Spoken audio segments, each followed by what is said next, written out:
श्री स्वामी समर्थ. श्री स्वामी चरित्र सारामृत अध्याय 18वां. श्री गणेशाय नमः.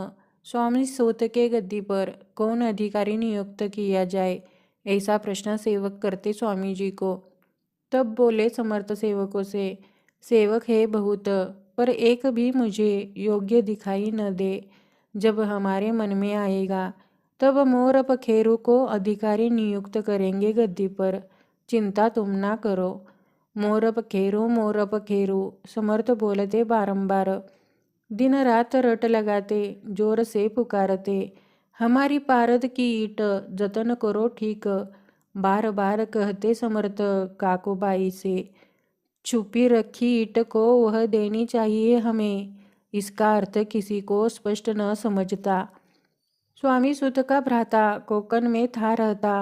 स्वामी सूत का हुआ निधन, यह वर्तमान उसे समझा. वह था केवल अज्ञान. दादा उसका अभिनाम, उनके शरीर में असमाधान. उनका शरीर कृश होते चला. काकूबाई एक दिन उन्हें अपने पास लाया. एक दिन समर्थ को दादा को दिखाया. समर्थ बोले बाई से, 4 समय दे उसे भोजन, स्वास्थ्य मिलेगा बालक को. मन में चिंता न करना. इस तरह बाई ने किया.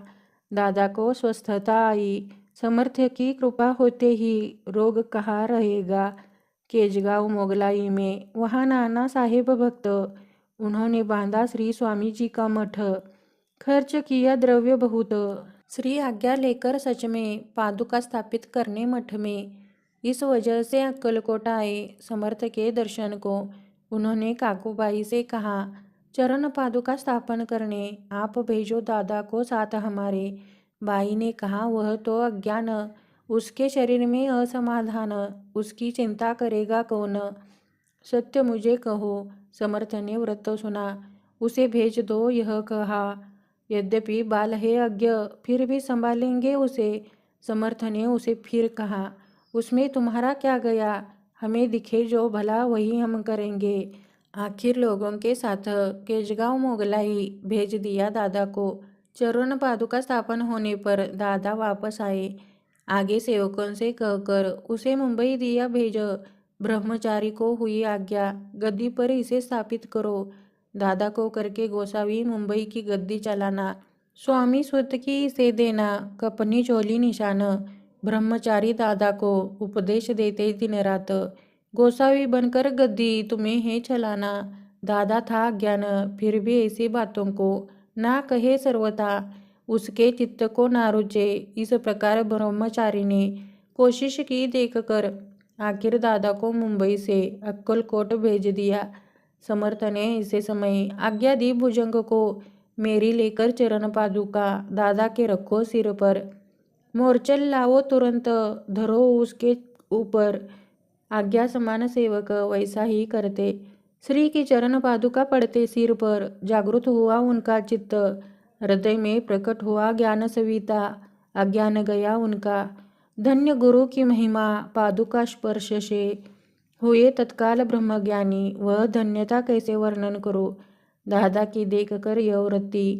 काकूबाई घबराई मन में. बोली, समर्थ ने दादा को पगला बनाया है सच में. वह बोली, जी समर्थ, आप यह क्या करते. दादा के सिर पर चरण पादुका क्यों रखते. समर्थ बोले उनको, जो हमें ठीक लगे इस समय वही करेंगे. व्यर्थ बकवास बंद करो. काकूबाई बोली वचन. एक को गोसावी बनाकर मार डाला आपने, इतना ही बहुत हुआ. सुनकर यह वचन समर्थ को आया क्रोध. बोले, बाई को कमरे में बंद कर दो तुरंत. काकूबाई ने किया आक्रोश. किया बहुत अनर्थ. तरह तरह के अपशब्द बोलती. पीटा सिर खुद के हाथों से. पर समर्थ ने उस समय ध्यान उधर दिया नहीं. दादा को बनाया गोसावी.